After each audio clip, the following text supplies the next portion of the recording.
this computer. This is in Premiere, in case you were wondering. And this is my character. He's all posed up. He's doing that. He's like a jacked character, so I imagine he's kind of flaunting his strength. So I have him in that sort of like Arnold Schwarzenegger, like bodybuilder pose, you know. And he's just in a stagnant pose, and then I have a camera rotating around him in my Maya scene. And once we render out each of those images from that camera, we get something like this right here. See that nice little orbit, you know? And this is a really good way to show off your work. Let's shrink this timeline so I can go back to the beginning. There we go. But yeah, it's a really good way to show off your work. And I just rendered out one loop, and then you can see that I just repeated the clip in here a couple times. And let's see how many seconds that takes up. 6. Yeah, so that was 6 seconds about. I think the speed is probably a little bit too fast for the camera. I'd like a more gradual one. So when you guys do it, we'll add a little bit, a few more frames in our keys there. We also have the option of like if you set up like a little, because I put them on the little podium, you know, like that bodybuilder sort of podium shape. But if you have like an environment that like you can't really rotate the camera around without it looking weird, you can always just take your main control of the character and spin that as well. And I'll show you guys that in a little bit. So this is the end product right here. And then, so that's like the big one of your character being rendered out. What we can also include for the final is like, if you remember how on the homework for the modeling course, the modeling obstacle course from way back at the start of the semester, back when we were just using extrusions and stuff, you could render out your own object that you made in that. You can also render out your, what is it, like the ZBrush Core Mini sculpts that we did as well. You can render that out and put that in the reel as well, just to take up some time, because I don't need you guys to be animating all the time for all those things. But yeah, so I want to show you guys now how to get that orbital camera in there. So everyone open up your character scene, right? Or you'll open up your character rig, I should say. And let me get this back to default sort of spot without any of these bells and whistles in here.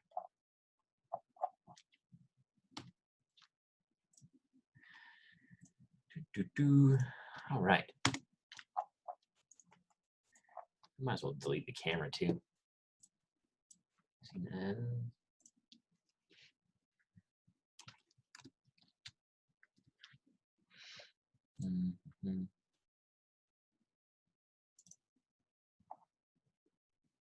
So everyone pop open your character rig, or just open a new file and reference that character in. That's what I've done for this scene.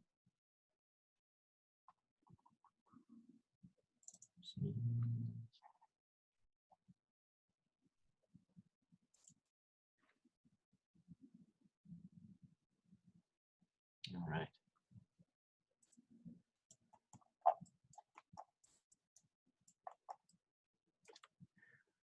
All right, so hopefully everyone has theirs open now. And I'm going to zero out all of my controls on this character. And a real quick way to do that is to drag select over every single control in your scene, and it didn't select anything. It's because I have my joints visible over here in your display layers. Because if you're dragging over something and there's joints in the scene, for some reason Maya prioritizes selecting joints over like controls, which I think is a little bit of a choke, because that's pretty dangerous, you know. So what I'm going to do is, let me expand this list so you guys can see. I'm going to make it so I cannot see this SH joints layer or the joints layer, both of these layers. Just make sure they're checked off, so nothing's showing up in these boxes. And there you go. So they're all not visible, so we can go about selecting our controls. Now if I click and drag, select over everything, boom. Selects all of my environment and all this stuff. We can take that out. And I'm deselecting my mesh as well. And I'm just going to left click drag from translate X to rotate Z. Because you could also open up your file that's staged for your final animation and do this posing, or set this up in that scene as well. So I want to make sure you guys know how to zero out your controls. So I zeroed all those out. You'll see that some additional things like this little foot right here, that's a little bit torqued up, and that's because it has extra channel, ball roll. So just zero that out. And same with my hands. So I can just select over those. I can find curl 8.6, make that 0 again, and do the same for this one over here. Boom. All right, so I have now basically the same as your guys' scenes. And let's delete all my other stuff. So if you're in that environment, if you're in your actual final film environment, then you can just do this. You can reset their pose on this, and you can go to File, Save Scene As, and save out a new pose, a new scene. I saved it as Pose Render because we're just rendering one stagnant pose, you know. All right. And so now we're ready to set up a cam in here. And I'm going to go through this once, kind of quickly, just to like to kind of show you the setup real fast, and then I'm going to go over it again a little bit slower. So let me delete this camera from the scene. Boom. All right. All right, so you can just go to Create up here, and then go to Cameras. And I'm just going to select a regular camera. Nothing's crazy about this. And I can go in and scale this camera up. So you guys don't have to be following along right now. I'm just going. And the way to see, like, because we need to know what this camera is looking at before we have it orbit around the character. And so the way we do that is I just press space in this window. Press space in this window. And we go to Panels up here in the top left. Go to Perspective, Camera 1. Boom. Now my perspective is, now that panel is set to Camera 1, and I can press space again, and I can go back to this other perspective and kind of set up this camera where I want. Now we need to align this camera view with the character, right? We need to be able to see the entire character in there. So we need to know like what we're going to be rendering out at the end.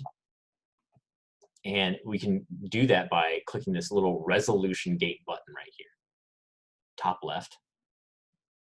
Boom. You see that one? So now we can see through that camera, nice and easy. And we can align it to wherever we want. You can also just angle it in this view wherever you want. So I'm going to start out with like a 3/4 view of this guy, just because it's a little bit more interesting than straight on. And let's do a little bit up like I was showing you guys before. And so we have our camera in the scene now. I'm going to do a quick dumb pose on the character. Nothing crazy, because posing, as you guys have been animating and finding out, posing takes a while, you know, to get something crisp and clean, you know.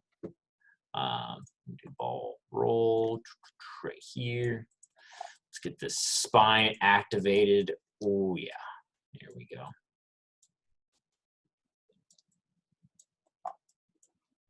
And it's going to be pretty much just a similar pose to what I was showing before, but I'm just going a little bit quicker. Right here.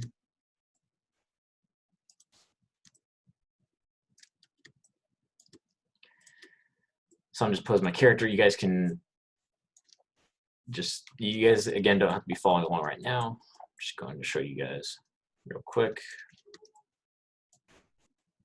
Rotate this back. Bang. Bang. And my control has some curls on these, and I can just crank those up to close those fists. There we go. All right. So it's not amazing. Like I would need to activate this scapula in there, or the clav control, sorry, and get a little bit more dynamic, having like kind of bending over to get that like sort of bodybuilder, that classic bodybuilder pose, you know. We can make it more exaggerated, but I'm not going to spend a lot of time on that. So now we have our posed character and our camera in the scene. Now what we need to do is take that camera. So I just only had that camera selected, and I'm going to press Control G to make that group. Control G is group again. And what that does is, if you don't remember, it just makes a group and then puts your camera under that group. So now this camera follows that group in there. See that? And what we need to do is animate that group. So now we're going to animate that group to sort of spin, right?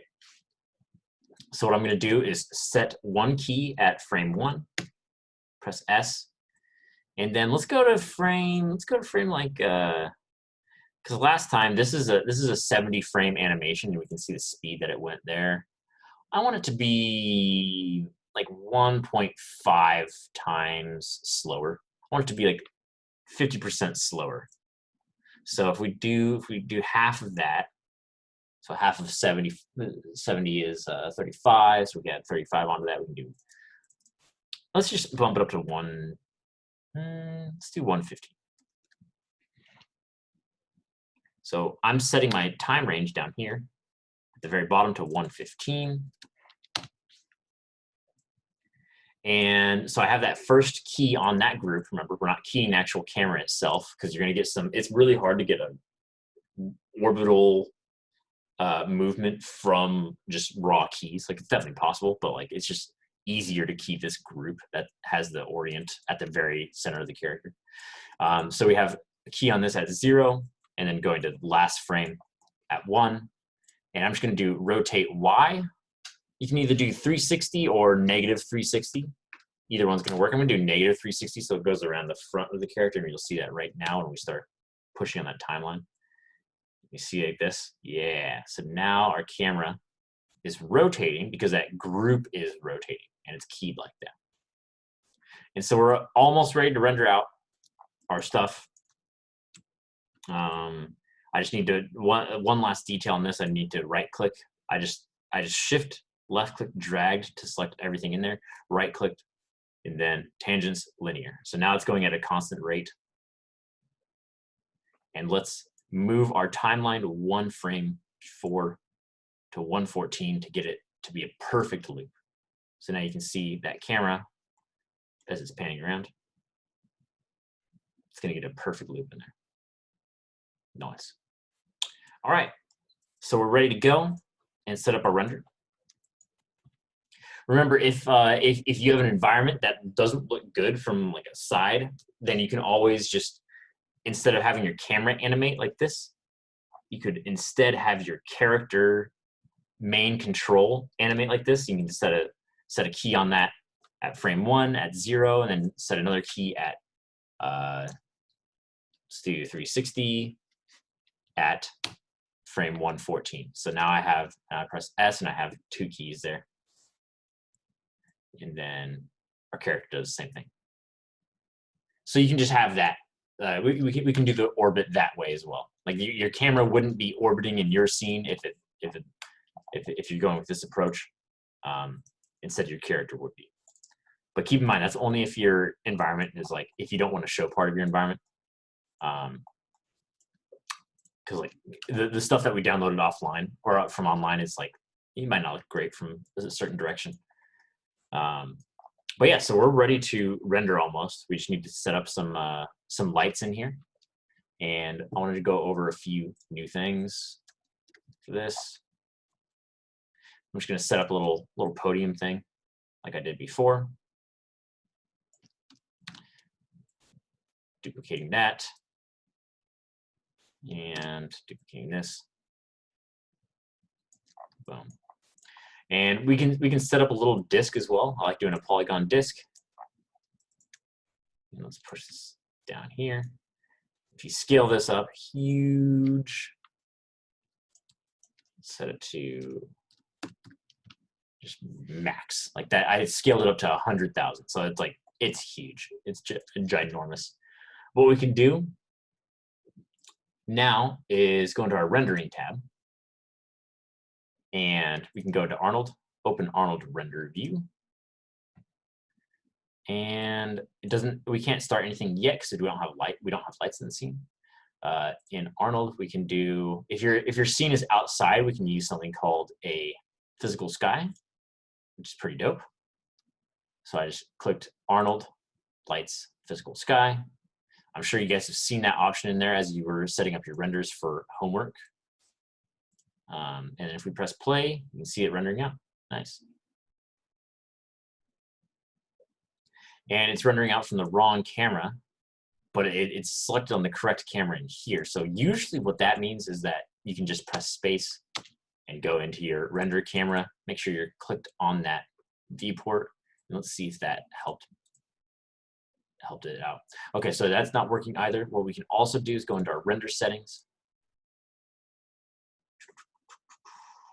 And I'm going to renderable camera, camera 1, close. Let's try this again. Oh man, sometimes you have to go to Arnold, open up the render view again to refresh it, and there you go. Sometimes that Arnold render view can be stubborn. But there we go. So we have our scene, we have our posed character, and it's pretty much ready to render. You can click on that physical sky as well and go into the attribute editor, and you can adjust the intensity and stuff with that. You can see that the render is getting brighter as I bump up that intensity. You can also can control a lot of stuff if you click on this dome light itself. And wait a minute. Oops. The physical light itself, AI Physical Sky 2. You can control like these channels that tell how high the sun is in the sky. So it's a really nice lighting solution. Hey, do the camera orbit again. Oh, and I'm going to go back over this slower in a little bit. I just want everyone to watch for now and see like what I'm doing. But I'm going to go back over everything in a little bit. Maya is taking a while to render out this, so I'm going to pause it. All right, and you can also add, if you want to go into Arnold, if you want to add like a back, like a light blue light here, like you are getting some reflective light from kind of how it's diffusing the light around the physical sky, because it is like actually thinking of all that stuff. But you can add in a area light as we've done in the past. This is easier to look at in the perspective view normally. So if I scale this up, we can see it better. And if we just rotate this back at our character, if you want to get some different lighting going in there, you can always set up the color of that light in here in the attribute editor and bump up the intensity. Usually it needs like max intensity and kind of like 8 exposure to even see. And let's see what this looks like now. It's kind of getting in there. Let's crank it up a little bit. See, yeah, but now we're getting that rim light in there. But yeah, so you can set up your lights however you want and your scene however you want in there. And then, so once you're ready to render, you can close this down. Make sure your character, it's probably best to close this and then do a once over on this panel with your like actual camera that you're going to render from, to make sure your camera is actually rotating and tracking around the character properly. Because sometimes you might be getting some unexpected results and be like, oh man, I better fix this. So yeah, we got our character in there.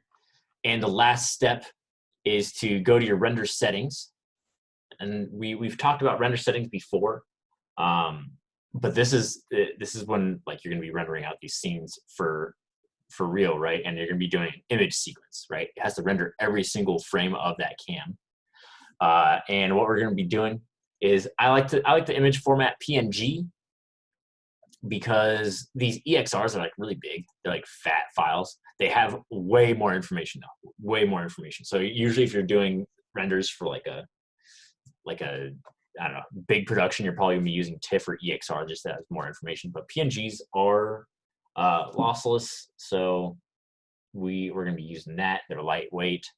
I don't want you guys' computers exploding when we bring that into Premiere. You're gonna be using frame animation extension name number.ext. It normally defaults to this, I think, name.ext single frame. What you're gonna be doing is name number.ext. Frame padding 4 is fine. Start frame 1, and then in this end frame, this is like where you're telling Maya to render this frame to this frame. 114 in here. And then renderable camera, make sure that it's this camera that you're looking through here.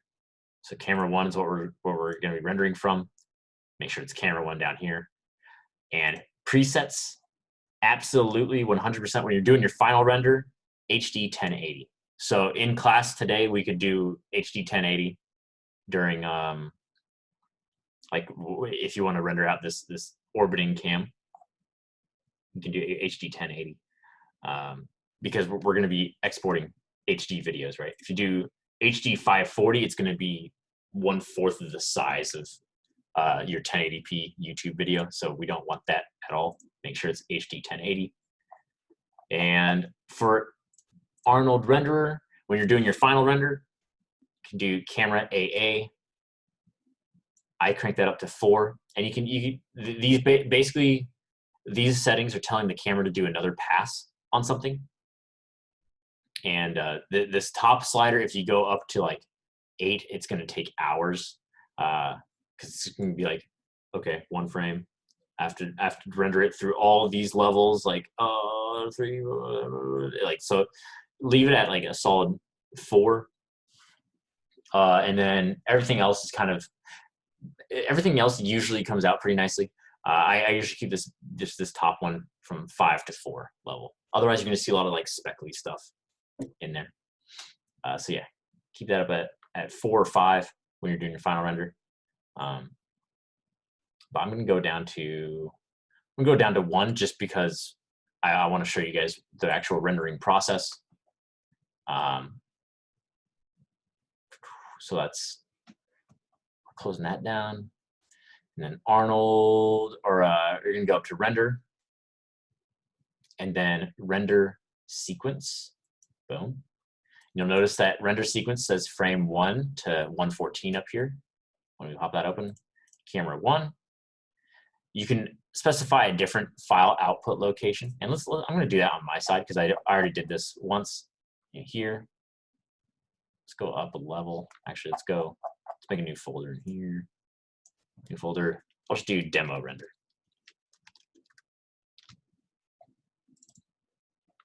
Select. And then render sequence and close. Now I might go, like Maya might go really slow, or like my voice might bug out during this, but hopefully it doesn't. So now I'm starting that render.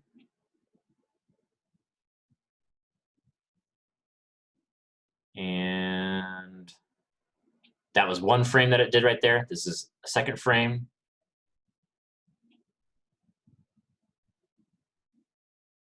Oh, we're on frame 4. You can see, like at this point, you don't touch Maya at all, right? Like you're rendering out your final film. Like this is like what you see here is what you're going to get in your final video. So you're just going to render out each of these images, and we can let it just chill here for a while. If something is going like super wrong, you can press escape, and it will stop the render. But then you'll have like an image sequence of like, oh, if I stopped it right now, I'd be like on frame 11. So I'd have like a folder with like 11 images in there. And then you need to, when you're re-rendering it out, you need to start from like frame 11 again or something. But yeah, So we'll just let this play out. It'll probably take a couple minutes. Anyone have any questions that I can answer from this sort of limited view right now? Like I can't go into Maya, but.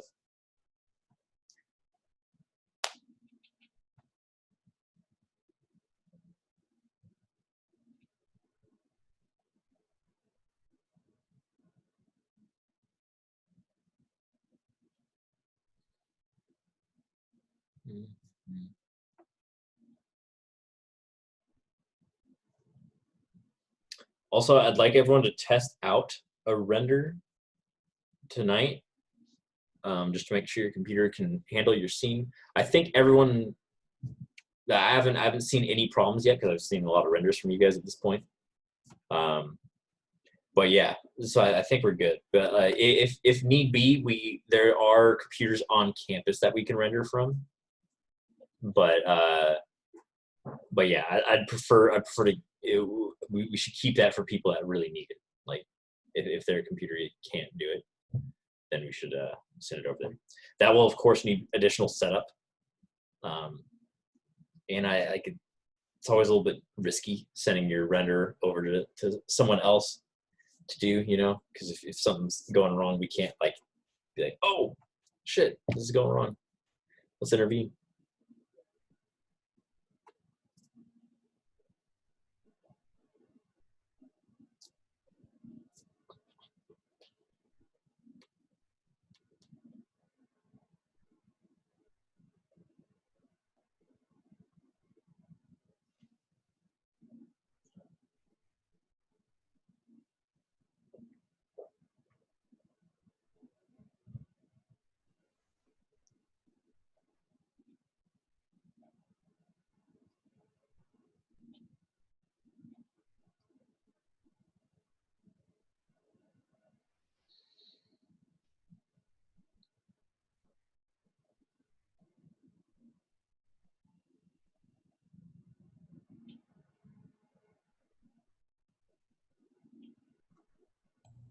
Hey, Mike. What's up? So this would be like pretty much the same sort of process for like our animations as well, right? Exactly. Yes. Yeah. Good observation. Yeah. So basically, for your animation, you'll be doing that same render sequence throughout the whole thing. But if you have like a camera cut or something, like if you're like, oh, you have an establishing shot and then you have like a close up or something of your character, like something like that, then you'll be like establishing shot. I'm going to render that out, and that'll be like frame 1 to I don't know what, like 2 seconds, like 1 to 48, and then you'll make sure it's that establishing shot camera in that little renderable camera slot. Then Maya will render out those 40 frames, and then you'll do another one, a different camera, and you'll render those frames out. It'd be like 49 to whatever the rest of your shot was, and it'll be that different camera. So that's how you do camera cuts, right? Does that make sense, Ricardo? Yeah. Yeah. So then you just after that you just pile them up into Premiere, and then we just render out that video. Cool, for sure. I think I remember when I used Premiere like a year ago, but you can like add text for like when like you start your video, you can add text like, oh, like for example, like Ricardo Sanchez real, like. Yep, absolutely. Yeah. Okay. Yeah. It's always good to I want you guys to show to say your name at the beginning of your reel as well, like just how the last class did, how they're like, this is me, this is my work. That way we know who's like doing what, Okay. But yeah. Thank you. Yep, no problem.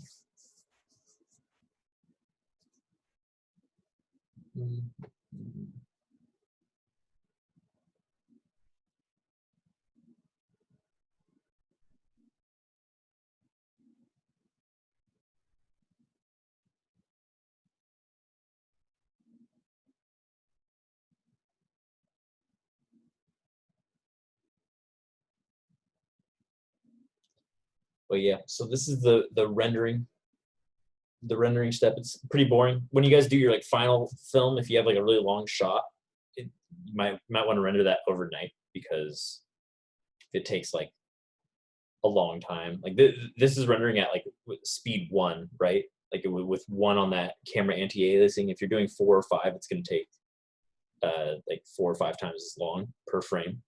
So you can see how that would quickly like stack up in terms of like how long it would take to render out your film. So if you're rendering out your shots, yeah, maybe make sure you do it like if you're going to be out of the house, like buying groceries or something, like just start a render, you know. Go get your groceries, get your ramen, get your chicken, get all the necessities. And what they do at like big studios is they send these like files to what they call a render farm, which is like a bunch, like hundreds of computers that are like synced up, and then they like start rendering like the same scene together, and they're just like, our powers combined, and then they fucking just destroy those frames. They get through them so fast. So that's usually how. Question. Sorry. Oh yeah, what's up? How long would you say like 115 frames would take at the number 4 setting? Well, let's see. It would give. We can get a precise metric of this for you in a few seconds here once this finishes up. Oh, okay.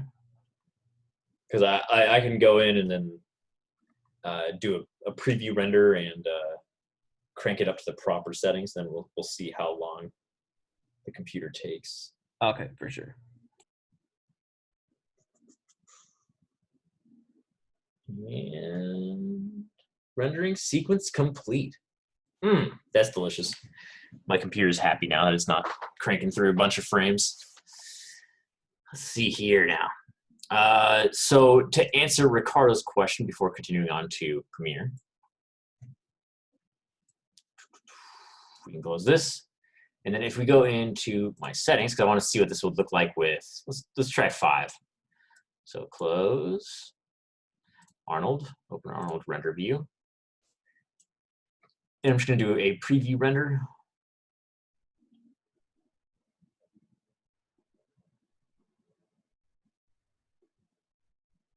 And so it's going along here. We're at 50% the way through. You can see the little progress bar.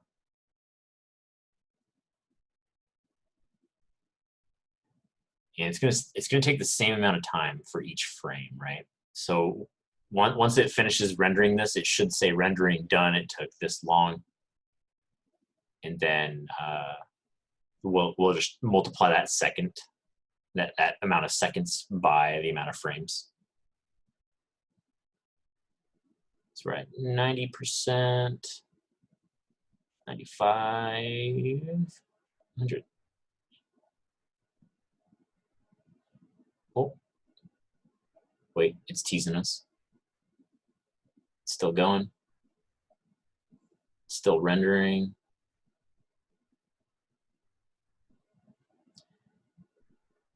And oh wow, no, it's still going. You can see that it's progressively making it less fuzzy. That's what those. All right, so that was 1 minute 17 seconds for one frame. So if we take that into our good old calculator, so that was 1 minute 17 seconds. Also known as 77 seconds. And then that's times 115 frames equals, so that's the amount of seconds it would take your computer to do it. So if we divide that by 60, we're gonna get the amount of minutes it would take. So it's 147 minutes. So if we divide that by 60, we'll get the amount of hours. 2.4 hours. So does that make sense to everyone? Like this doesn't take a while, right? So that's why we can't really wait until Wednesday, December 16th to start rendering. We need to start rendering earlier, you know. That way you're not like a couple of hours from the deadline and being like, oh fuck, this is not going to render in time. So yeah, that'd be 2.45 hours to render that out. Noted. Yeah, so that's why I say get like if you're gonna go eat dinner or something, do some other stuff. Just click the render button and then let your computer handle the rest. Um, but yeah, you can see how much clearer that image is than the ones that we rendered out that I'm about to show you in Premiere. You'll see that they're way fuzzier. But yeah, so that's that anti-aliasing on the camera at work. If we go into Premiere now, you can see this is the end product again. We're almost there. I'm gonna go to File, New, Project. I'll just do Turntable Demo. Boom. Okay. And let me delete. I don't even know how these are in there because it's a new project. Weird. All right. So when you open up Premiere, you're going to get this blank slate. And what you're going to do is right-click Import Media to start. Import. And then I'm going to go to that demo render folder. It should be in your project folder under Images. And I'll just click on the first image in the sequence, the pose render demo 10001. Click on that one and make sure image sequence is checked. Make sure this little button is checked when you're importing. Boom.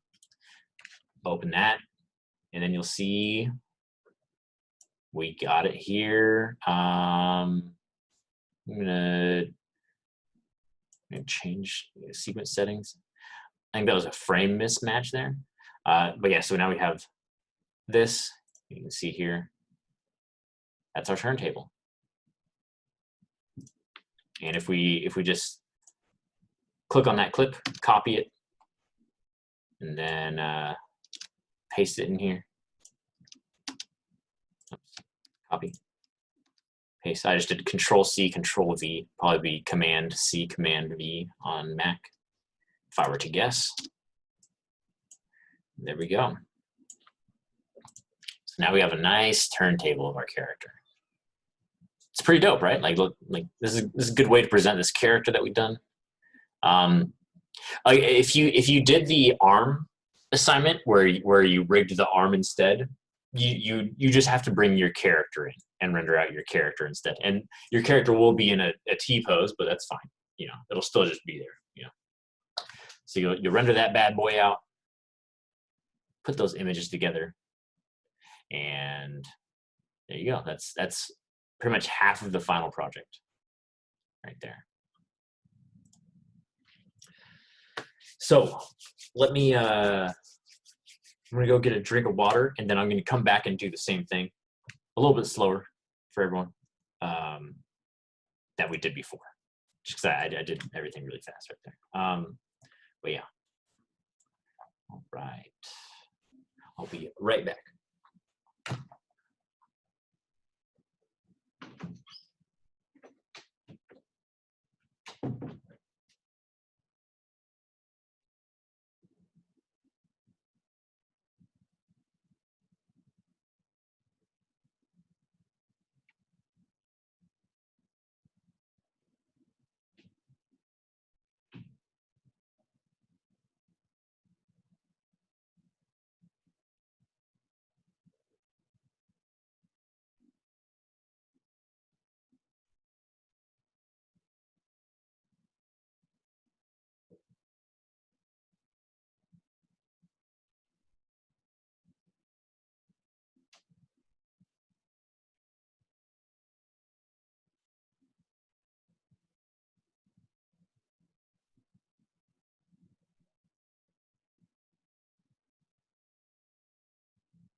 All right.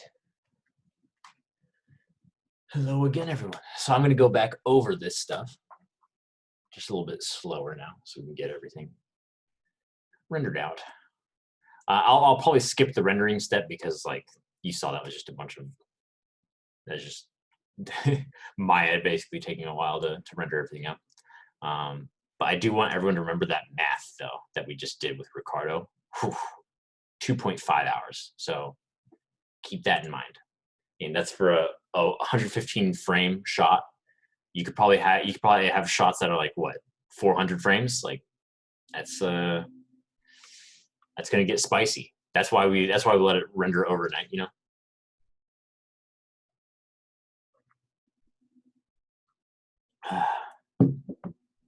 All right.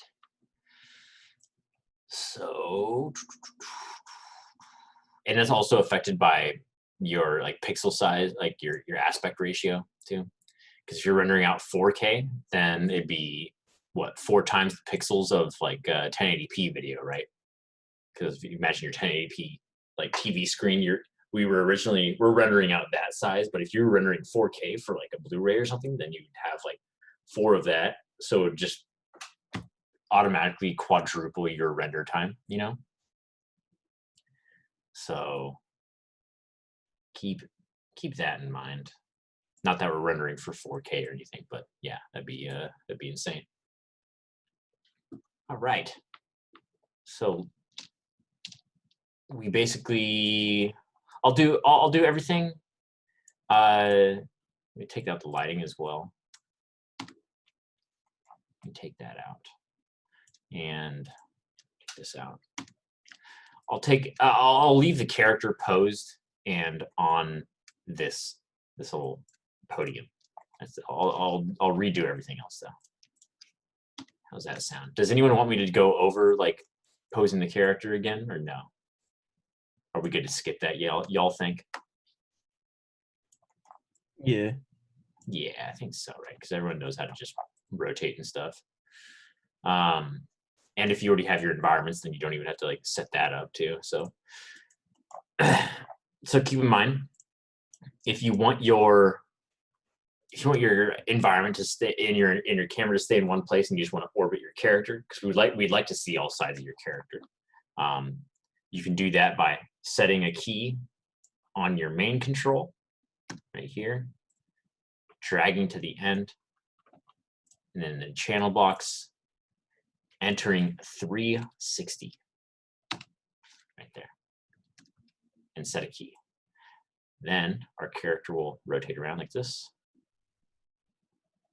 One issue with that is that by default, that curve is going to be doing that ease in and ease out, right? So if I go to my window, animation editor, graph editor, you can see that it's doing that nice smooth curve. That's not going to loop very well, right? Because you'll have your character, and then let me take my headphones off. You have your character in like this pose, and then it would slow in, and then go fast, and then stop right there. And then if you try to loop it again, it would do that same thing. So you'd always see it kind of slowing down right there at the front. So that's a problem. We need to have just be the like a constant speed right here. There's like my performance as a rotating statue. It's pretty convincing, in my opinion. So yeah, make sure that this key right here is in linear tangents. So if we hold shift and left click on this and drag all the way to the end to that other key, and press right click, tangents, linear, boom. See how those keys went into linear mode? You can also do that in your graph editor here by just switching to these different states. See that? Right there. So make sure it's linear. Make sure this is the one direct line like that. That's if you're rotating your character only, right? So now we have that smooth speed. You'll see his feet sliding, obviously, but like, I mean, whatever. This is just for like the exhibition of the model. I suppose you could have like this cube rotating as well underneath him to make it look convincing, like he's like standing in place. But it's fine. We can just leave it like that. In order to get a camera orbiting around, like Anna wants to do, what we're going to need to do is, I'm just going to leave these keys off here. So my character's not rotating anymore. What we need to do is make a camera. So create camera up here.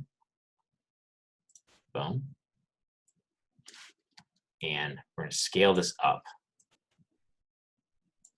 And it's always good to use your little space bar to kind of pop into these different views. I want to see these 4 cameras over here. You can also switch back in between these with these buttons. It's the same thing. I just like using spacebar because it's like right under my thumb at all times. And we're gonna need to take one of these panels, because we have 4 panels right now. We're gonna take one of these panels and switch this perspective over to camera 1. That's that new camera that we made right there.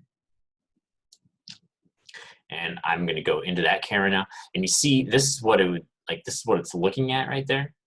But we need to make sure that the image that we render out is not gonna like cut off the top of that. Because if I go up to the character, like right here, we're not seeing the actual aspect ratio that Maya's gonna render out. In order to see that, we just enable our resolution gate right here. Everyone enable the resolution gate. And you have to be looking through that camera. So if we enable it on here, you'll see that we don't see it in this other view, right? So make sure you're looking through the camera you're going to render from, and you can see it right there. So this is straight on now, and I think it's nicer to sort of rotate your camera and move it to a spot that's a little bit more appealing for your character. Might be a top-down shot depending on the pose. If you're in that T pose, it might be nice to have a top-down. But we just move that over here and keep it like kind of a lower shot, because those lower shots give a more heroic feeling to the character. And then I think it's easier to visualize this from the other perspective. So if I press space, I'm going to go into this perspective camera. Now we need to get this camera to rotate around the character. And the way we do that, if you're going to have a camera rotating, follow along with this step. You're going to click that perspective camera. Make sure you have it selected up here. Nothing else. We don't want environment or anything in there. Just only the camera itself. And you press Control G. I think on Mac it's Command G. And in your outliner, you can see you've got a group under that camera group. So this group is the parent of that camera group. We were messing around with groups a lot while we were rigging, but if you need a refresher, that means that this camera is a child of this group. And wherever this group goes, that camera goes as well. So now we need to animate this group now. So with that group selected, you can't really select groups in the viewport, no matter how hard you try. It's always easier to just go into the outliner and find it yourself. Just call it group 1. Might be something else. I want to rename it to, say, cam group, just so you know. And we're going to set a key at frame 1, right there. And then a key at frame, I like the speed of that 115. We're going to set another key at 115, but we're going to first make this rotate Y360, right there. And then press S again. And you can see now that camera is rotating around all that business. If you want it to rotate the opposite way, just go to this last key, type in -360. Let's see what it looks like from our viewport though. So let's go into that camera. I just press space again to get into that.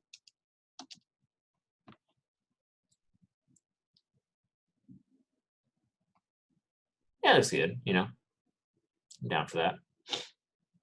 I might want to reverse it in case I want to rotate around the other direction. So if I go into -360, right here. Press enter. See now. Now we're rotating across the front of the character first, so you get to see all that cool detail. And through the back.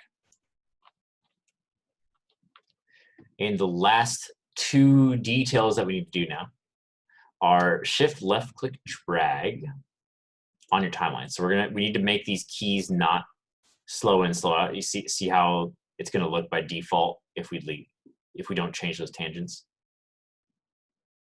See how it slows down on the front. And like, while it's not the worst, I'd prefer to have a constant sort of speed in there. So if we shift left click in here, I'm just shift left click dragging to highlight both those start and the end keys right there. Because we need to change the tangents on both. And if you right click, tangents, you can right click anywhere in this red and it will do what you want. Go into tangents, linear. Boom. Now, it starts off more abruptly, but if you take your like video in Premiere or something, and you have your like title card that you fade out from, then you can easily just go in there and like it'll look nice having it already spinning in there for you. And my camera's not rotating. Oh, really? Did you make the group like in your outliner? Do you have a group? Yeah, it says group 1, and then right under that it has camera 1. Okay, so when you move that group, is the camera moving as well? Move the group like because if you can click on this group, right, and then you get this little handle that you can move around. Boom. Oh, I see. Let me try that. Just with the regular W tool and stuff. W. It's just it just moves the camera.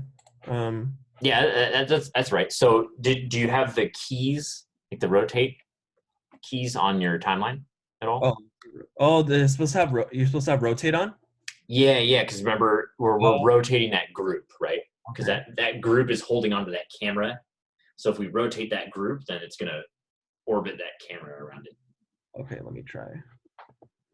Well, let me get rid of these.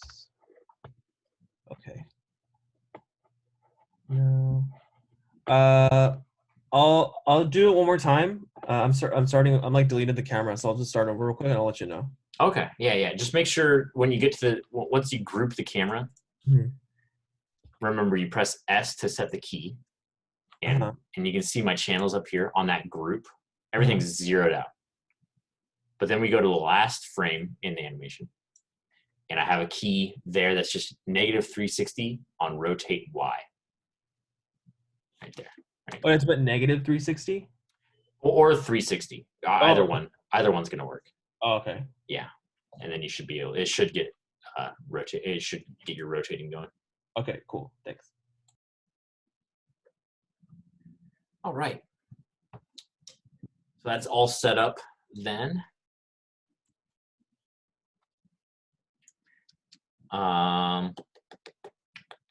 Does anyone have questions so far about the setup for this?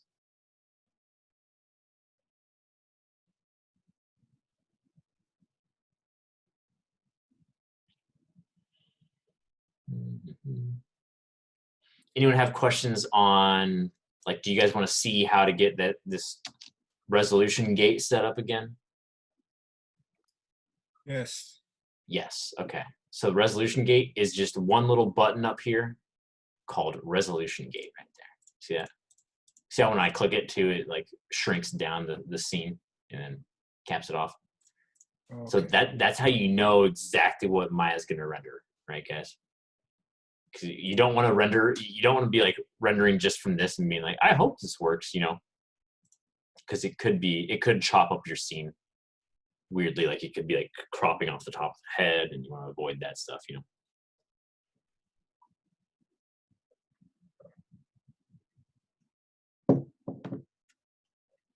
Let's see, what else did we go over? Okay, Mike, I got it. Well, you got it working? Yeah. Nice. Jennifer, hey Mike, this is really stretching for the animation. Can we do lip sync or is that too much? You can. You can. It does it'll take I'll need to show you how to import the audio clip that you're going to be using. Do you have that on hand, Jennifer? Do you know which audio you're going to use?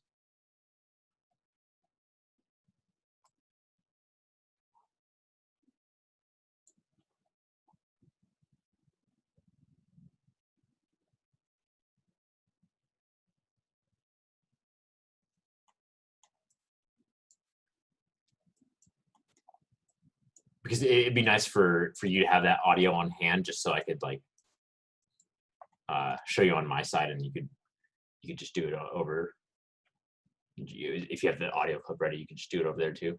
But yeah, Ricardo, one last detail after you set those keys and they're rotating.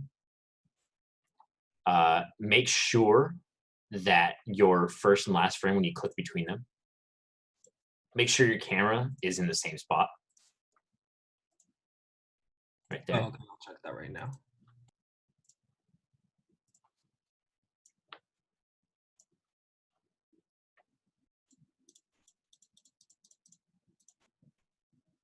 Because we want this to loop ideally, right?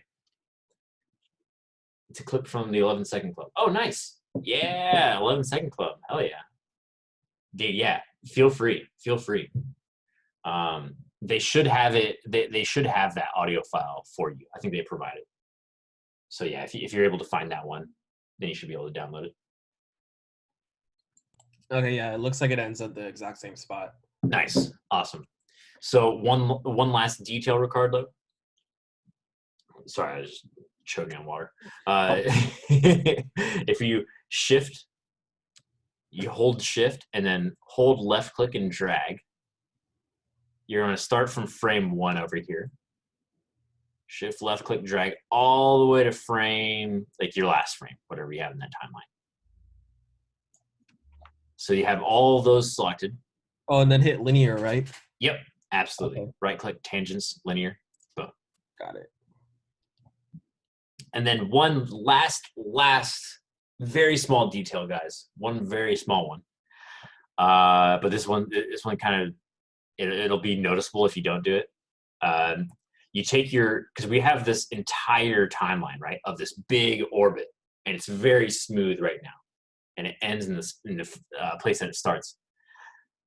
What we need to do, right, because that first and last frame are the same frame. Like if I like look through the camera, the first frame and the last frame are the exact same, right? So if we render out this video with this entire timeline, you're gonna see there's gonna be one duplicate frame, right? It's gonna be at the very end of that rotate. It's gonna be one duplicate frame. So if you put those clips in front of each other, you'll see like, oh, this is a nice smooth rotate. Oh, and you'll see like a little, like the tiniest jitter, but it'll be there because our eyes can kind of catch that. So the last detail for this is to shrink your timeline by 1 frame to 114 there. That way, when you are looping through here, it's completely smooth. You just shrink it by 1 frame. You don't move that key. That key still exists on frame 115, but we just don't render to that frame. We render the one right before it. That way it loops completely perfectly. And there we go. You guys know the rest of the setup for rendering and stuff pretty much. I'll go over those options again, and I'll show you one extra light that you can use if it so pleases you, you know. So if we go into Arnold, what I used mostly for this scene was a physical sky, if you remember. That's under Arnold, lights, physical sky. Boom, and that goes into your scene. And in the attribute editor, you can control a lot of the different values of that, the intensity, the azimuth. Azimuth is just, I think it's how high the sun is, or is that just, wait. No, I think I'm thinking of turbidity. Azimuth might be where it's rotated in the sky in relation to it. Can we get nighttime lighting with this? Ooh, I don't think so. I think it only goes to sunset. So let's open Arnold render view. Let's see it. Let's do some tests. Boom. So this is, oh no. 1 second. Let me adjust my settings. Render settings. I'm going to crank this down to 1 while I'm doing these like preview renders. That way Maya doesn't keep trying to recalculate everything while I'm doing it. So elevation, that should be how high the sun is in the sky.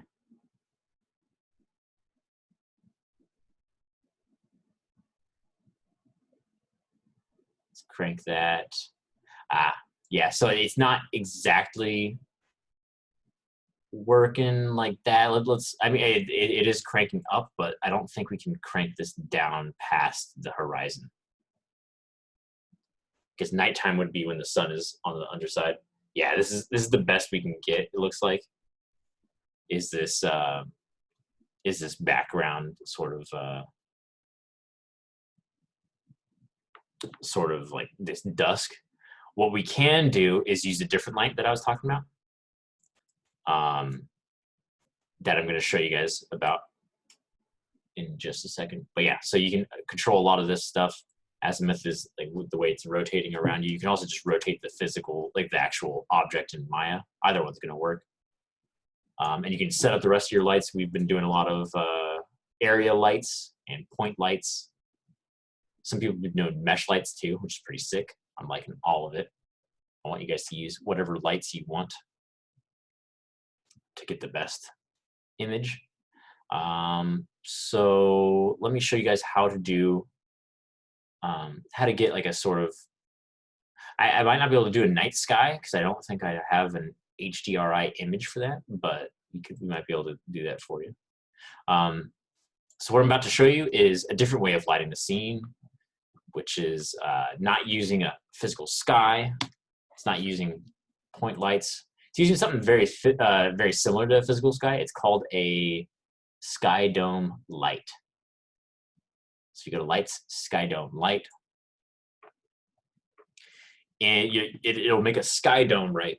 And what it's going to do is wrap a texture around it and then use that to project light into our scene. So if we go to color,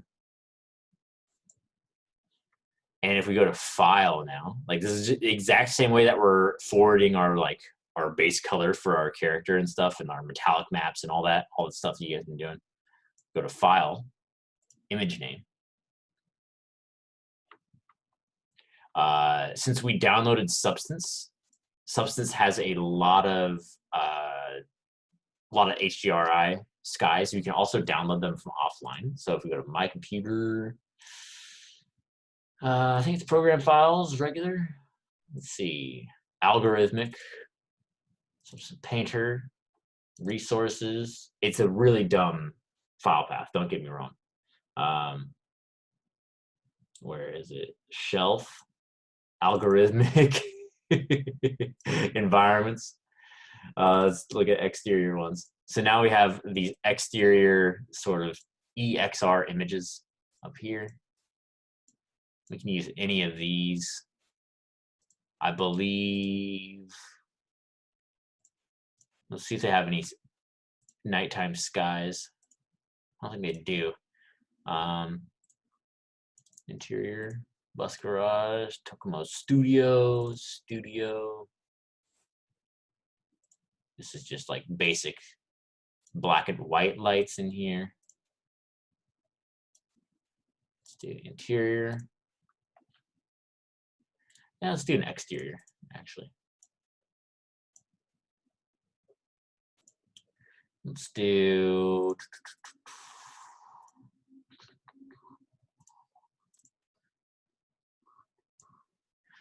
Mondarian. Yeah, sure. So let's open that up. And now you'll see when you rotate your camera around, you can see how it's actually like in the background now. Kind of ominous that we have a fucking cemetery cross right there. Like, what the fuck? All right, well, That's the aesthetic we're going for, I guess. And if I open up my Arnold render view now, see how it's lighting the scene with that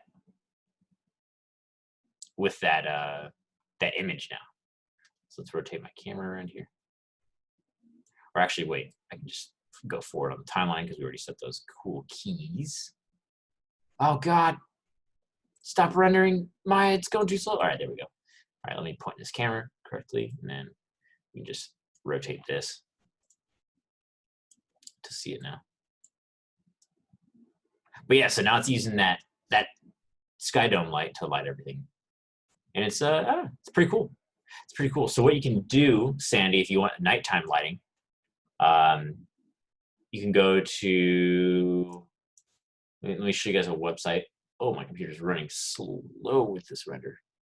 I'm gonna pause that bad boy. Where is it? I think it's called like HDRI Sky.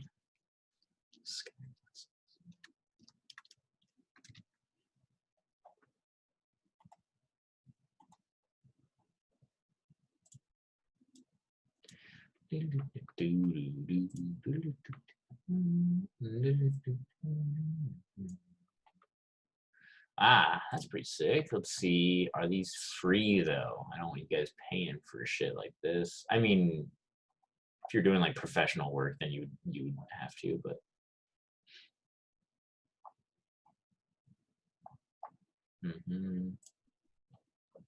just so you guys know what I'm looking at, I'm just gonna put it over here. I just typed in HDRI skyboxes. Then HDRI Haven popped up, HDRI Skies popped up. Let's see. So Sandy's looking for a nighttime image, and then looks like we got a lot of different ones in here.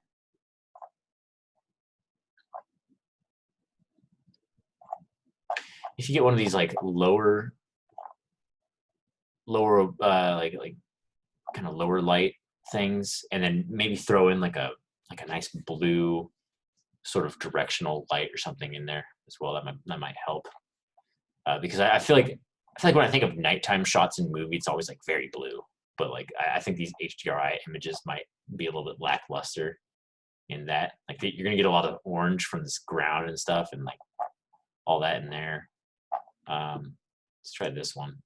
Can we download, please? Download, please. Thank you. Let's try 2K.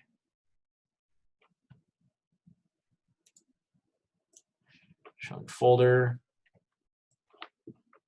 So I just downloaded that Satara Night No Lamps 2K HDR file. Let's see if that works in Maya. Let's see if Maya knows what the hell that is. When you go to that same, if you clicked off of it, you can always click back onto that sky dome and then go to that color channel. And let's go to my downloads folder. Downloads. Oops. Yeah. Let's do date modified. Boom. Now let's press play again.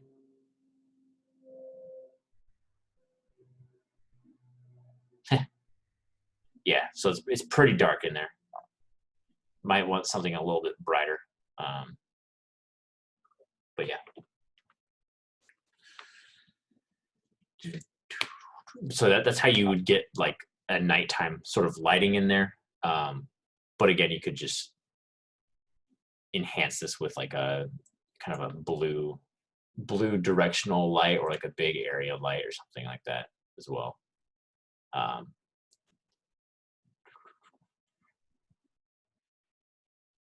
Let me see,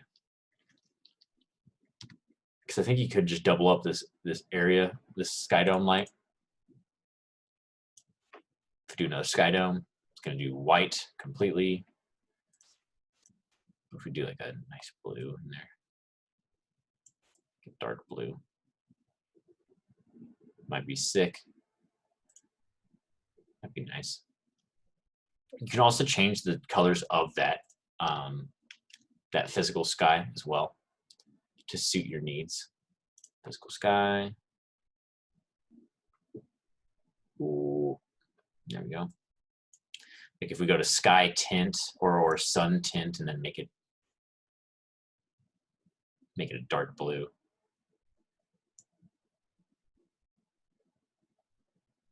Sky tint. Let's make this dark as well.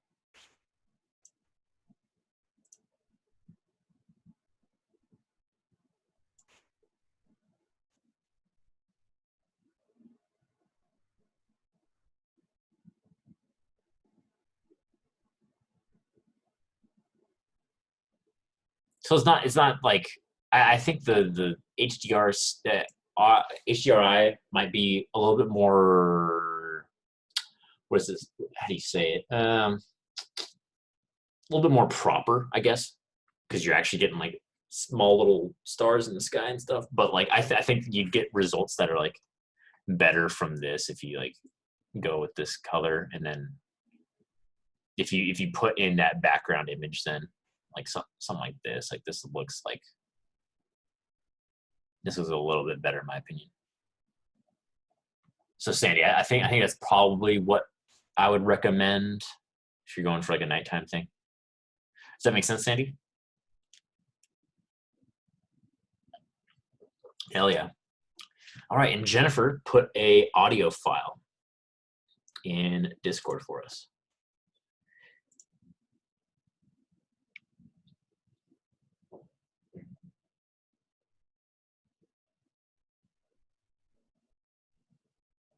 Okay.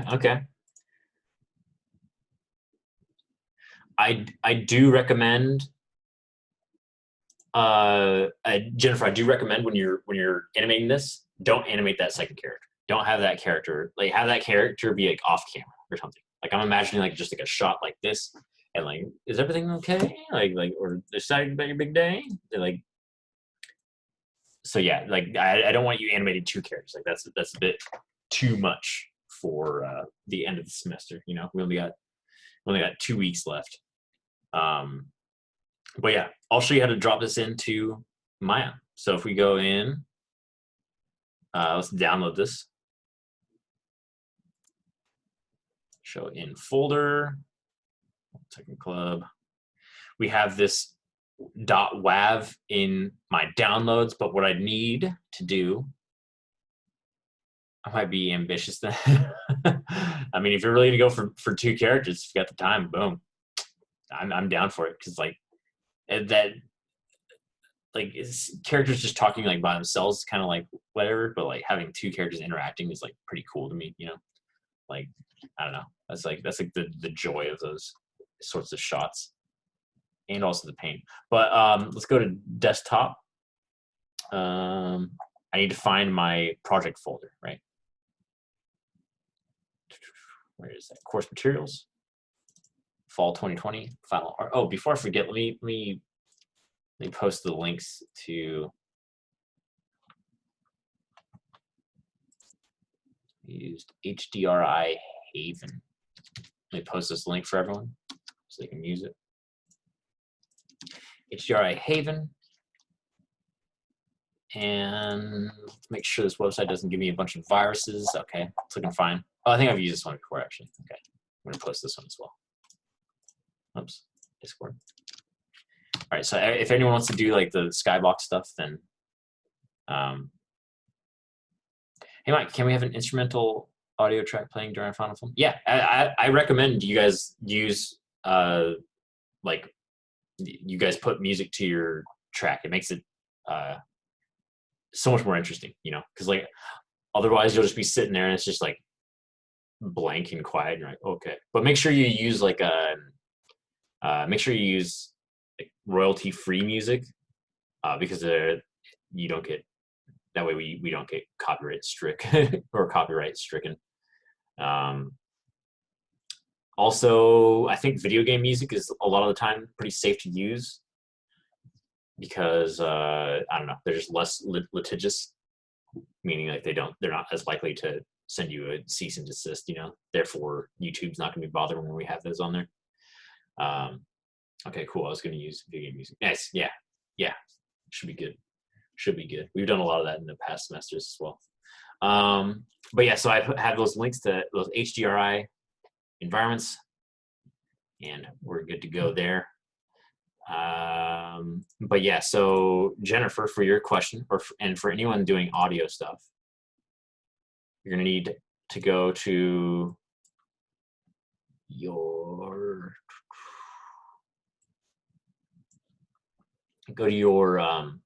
project file where you have all of these different folders in here.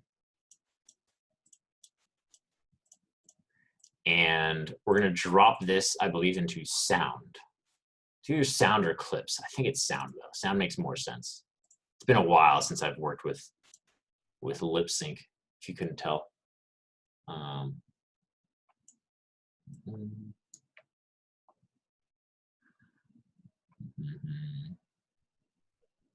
I'm going to go to my downloads folder now. Oops.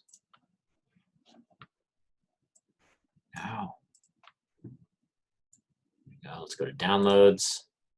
I'm just going to drag that 11-second club June competition. I'm just going to drag that into my sound folder.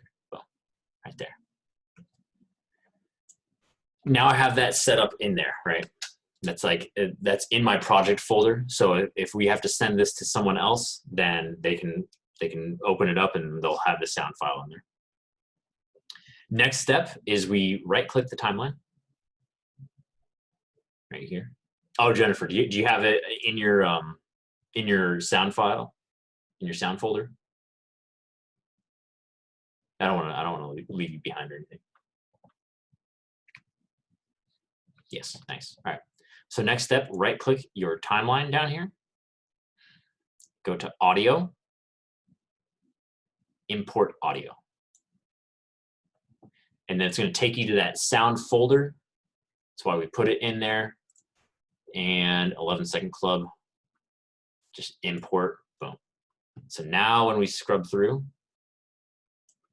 I don't know if you can hear my computer audio. Let's see if I can enable that here.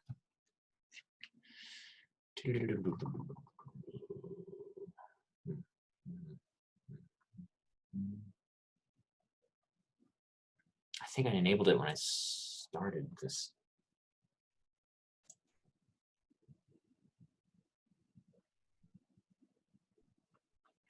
Oh, well, either way, you guys get the gist of it. Like now when I scrub through here, you can see the actual waveform of the audio down here. And you can just match every single syllable there.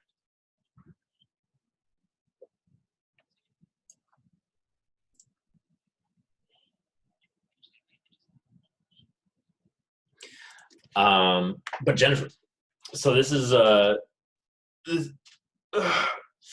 kind of more advanced animation. This is kind of stuff we're going to be going into in computer animation 2. But so when you're animating this, don't animate the face first. Animate the body first. So you're gonna have to try to communicate all of this stuff through the body first, and then go back through and get the lip shapes. The lip shapes are honestly like one of the last things you do.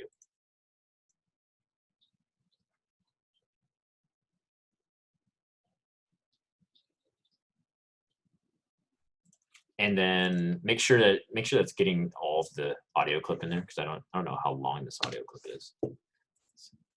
Okay, so it ends at 2:44. Boom.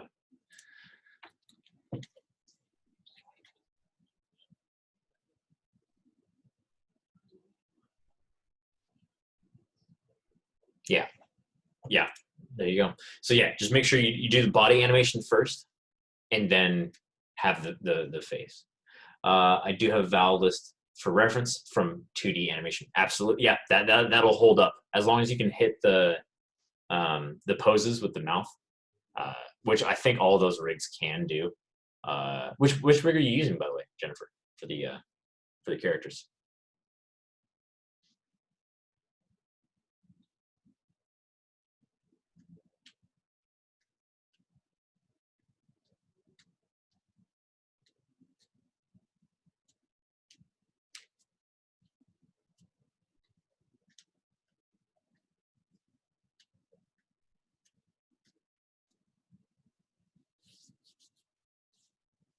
Well, so if you need to rig, then by all means grab one of the ones from online, or we also linked to a bunch in Discord too that you can grab. So I think all of those have face rigs. If you bring the file in and you don't see it immediately, you can go to your channel box and do you can enable that in your display layer usually. Usually there'll be like some extra controls that they hide in that display layer category. So that's just for you to know when the time comes. But yeah. So I think because the last step, yeah, I'll go over the render settings again. If anyone needs to know about those render settings again, I'm just gonna go over them real quick. You go up to your little clapper board box up here with the gear on it. That's your render display settings. And I like to crank this up to. Mike, Could you share your screen? Oh shit! Yeah. Thank you. Share screen 2. Boom. All right. So if you're just to go over the render settings again, you'll find all your options for it under this little clipboard with the gear on it. You can also just go to render settings. It's the same thing. Both these lead to the same little dialog box. And one, make sure you're using Arnold Renderer. My God, don't render with Maya software. It's going to look exactly like your viewport, maybe even worse. Make sure you're on Arnold Renderer. And for the final render, make sure camera AA looks good at 4. It looks good at 4 or 5. The higher you get, the better, but the slower it'll go. So I usually do 5 or 6 on my end, but like for us, 4 or 5 is fine. It'll get a little bit grainy if you leave it at 4. I think it'll be a little bit grainy. I'm like, all the other settings below that, do we just keep it at 2 like how you have it? Yeah. Like those ones are usually fine. You can also crank up your volume indirect because these are like different channels, right? Like diffuse is kind of like color, specularity is like the reflections of stuff, transmission is kind of transparency. SSS is subsurface scattering, but like we're not doing any of that, So a lot of these aren't like meant for us. But volume indirect, I believe that's global illumination lighting. It's like if in like those foundational painting classes when they're like, okay, this orange is on a table and the table's white, so the bottom side of the orange is gonna look a little bit white from the bounce light. That's what the volume indirect is. So if you want to crank that up too, that helps. I honestly don't go past 3 on these settings. I'm sure in like big studios where they're rendering films, they're like cranking all these up to wild amounts, but I think 5 is pretty good for a final, and then I leave all these at 2, and then volume indirect is nice to have in there. If you're doing some cool action scene, you can also go into motion blur and enable that. So like motion blur is like, if you see my hand right here in frame, it's kind of like moving slowly. But if I like zip it across, you'll get these smear frames, right? Of like when my hand is going really fast. And so that's what motion blur does. So if you put motion blur on, and like it's really cool for like fight scenes and stuff when you like swinging swords,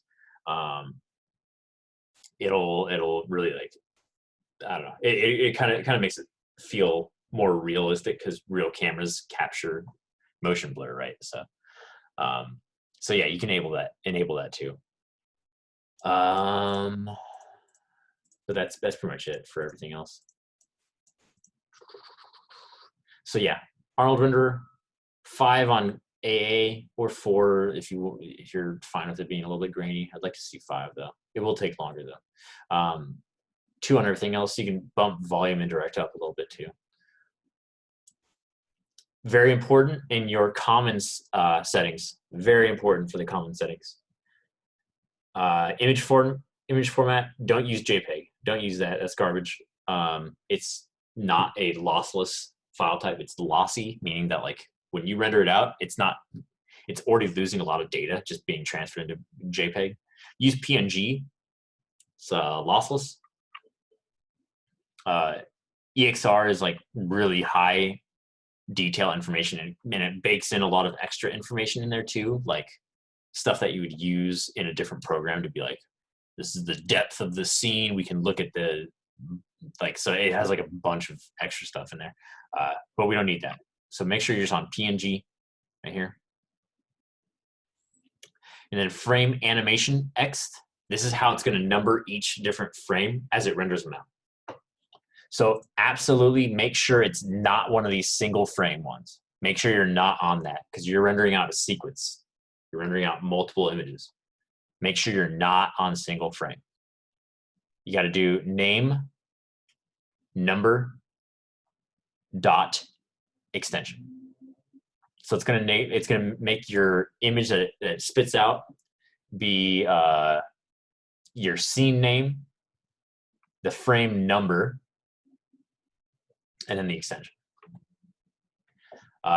Frame padding 4 or whatever, it's fine. Start frame, end frame. That's going to be whatever your shot is. So if you have a shot that like is like that wide establishing shot, that'll run for like what, 2 seconds. So it'd be like start frame 1 to end frame 48, and then it will be the camera that is capturing that, you know, in your scene. So you'd have renderable camera like establishing camera or whatever you named it. But yeah, and then the last very important setting, preset, make sure that's HD 1080. Because if you render out HD 540 and then I put you in the class reel, you're gonna have some fucking tiny ass like video compared to everyone else. It'll be like of half the size of everyone's, and it's gonna look like if I scale it up to match the rest of the class, it's gonna look like grainy garbage. So don't do that. Make sure you're on HD 1080p right here in image size, and then you're good to go. It's once your frame range is solid and all your camera stuff is set up. Last step is to go render sequence. Well, and let's open up the options for that. You can make sure you have the camera's going to use be the correct one in this list, and you can even have it output to a different folder somewhere if you really want, and then render sequence and close. And then it goes through it, renders it, and you don't got to think about it anymore. You just let it rock. I always do it once over to make sure everything's staying within frame. On this, let me mute the audio. I just do it once over to make sure everything's sitting in frame exactly how I like it, and just double check, because like we don't want to render out something that's going to take 2.5 hours to render and find out that you're rendering the wrong thing or something, right? Like, that'd be awful. So yeah. So that's it for rendering, guys. Do you guys want to see me go over like importing it into Premiere again? It's pretty quick. Does anyone need that information?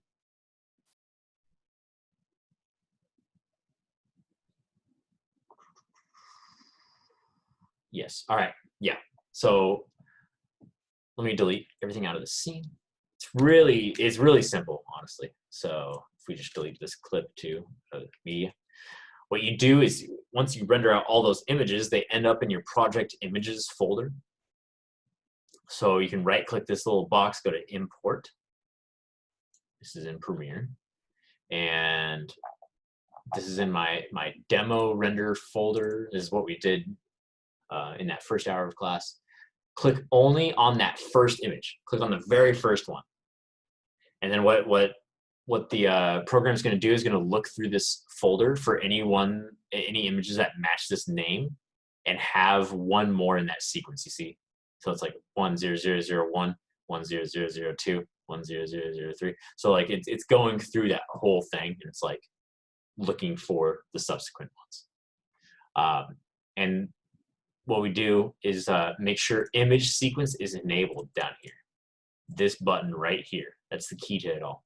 Because if you just like drag those in one by one, like that's just going to kill you. Like, hey, just import image sequence, boom, right there. Make sure you have the first one selected. Open. It's going to import files. And there you have your clip. You can drag that in there and play it. Oh, yeah.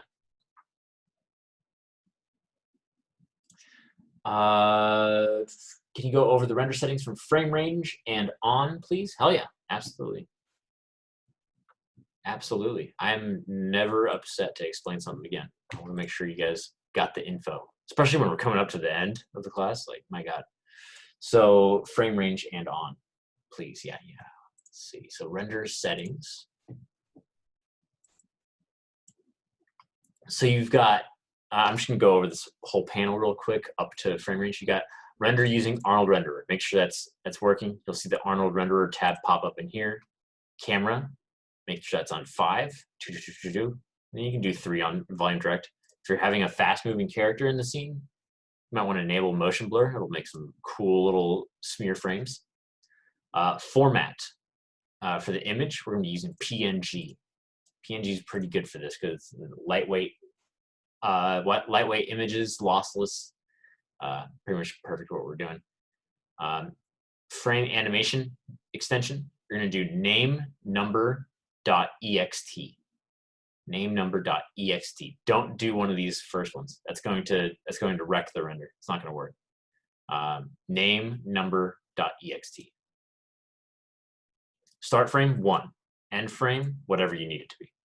I actually start frame whatever you need it to be, because if you've already rendered out some other shots, and then you want like a close up on the character, your close up, your renderable camera would be like your close up camera in here, and then it would be whatever frame range you need. For this simple turnaround though, I'm doing my first frame right here, frame 1, and then let's see where we're ending. Looks like we're ending at frame 115. Right there. Oops. 115. And I'm shrinking this down. Remember, we're going to render to frame 114 instead. There. Yeah, for that perfect loop. So start frame 1 to 114. So you enter that in there. And then make sure your camera, your renderable camera, is the one that you're rendering through, right? Like when you're looking through each of these different cameras in your viewport, like this is my perspective camera. What I'm looking for is camera 1 down here. See how it says camera 1? And this is the shot that I want. So make sure that renderable camera is camera 1 in there. And image size, very important. Make sure it's HD 1080, 1080p. 1080p. Because our class reel is going to be in 1080p, and if you do anything less than that, it's going to look all pixelated and trashy. So make sure HD 1080. All right.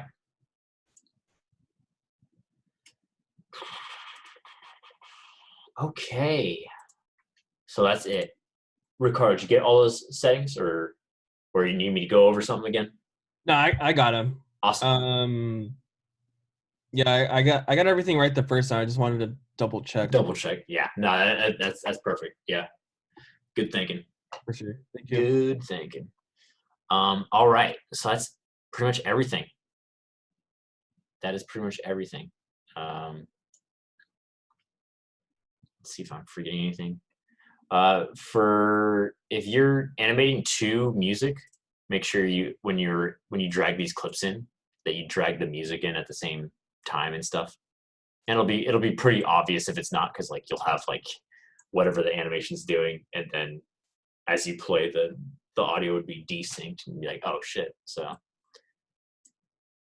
make sure that's all lined up, and you're good to go. Just put your title in front of put your title at the beginning of your reel, and then render out all your scenes, put them together, and we'll be good to go. Does that make sense to everyone? Anyone lost on that? Anyone need me to go back and review some stuff? I'm happy to. Like we're closing up, guys. Like this is the end of the semester.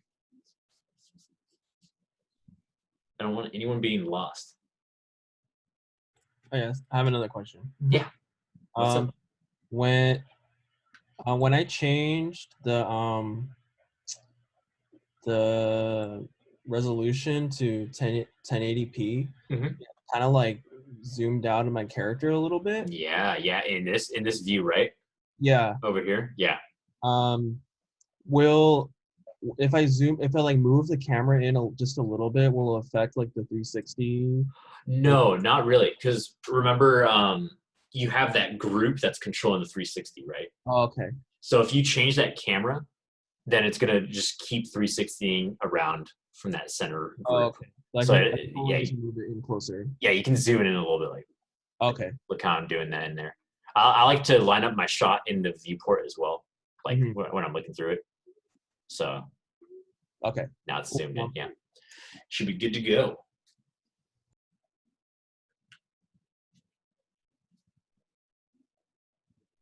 All right, so it sounds like everyone's got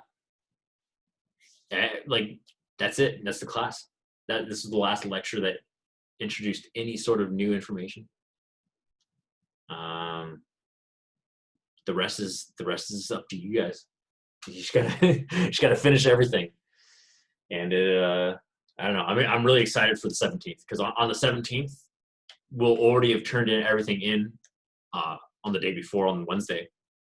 So then we should just be able to roll in at 5 p.m. on the 17th and then look at everyone's cool videos they made.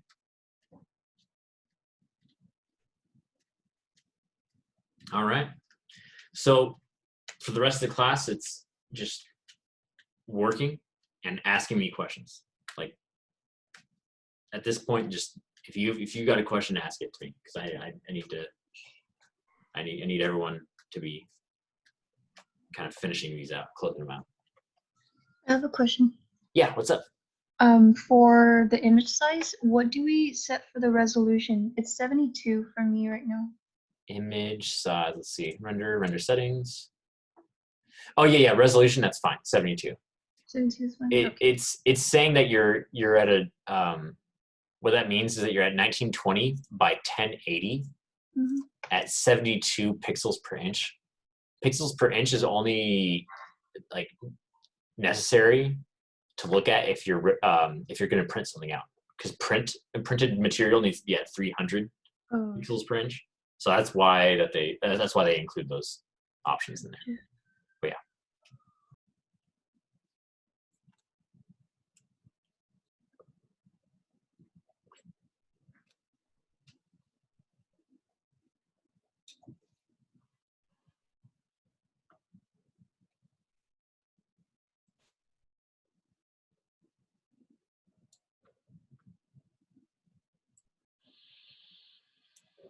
All right.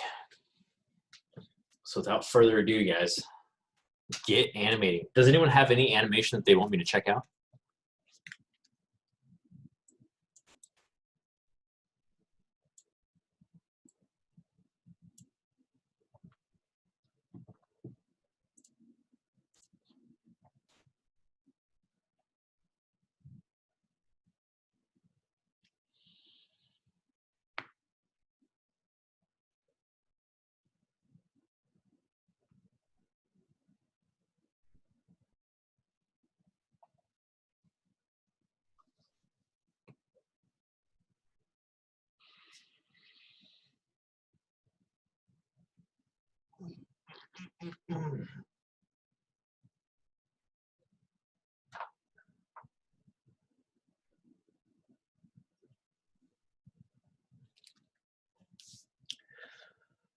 All right. Well, I'll be here for anyone that needs assistance. Just keep in mind this project is due Wednesday, December 16th at 1 p.m. So go back over your submissions in Dropbox. Make sure you submitted something for every project in there. Like some people are missing some slots in there, so please get those in. This final project, the reel is worth 30% of the grade, so don't leave this one to last second. Like, this one's very important. Yeah, I don't want people missing out on points. So please go over your Dropboxes. In fact, I'll send an email around to everyone to keep an eye out. And I'll just be like, hey, you haven't turned this in, So just a reminder. So yeah, check your like junk folders and stuff if you're And Max, we can render like the object that we made in our second homework.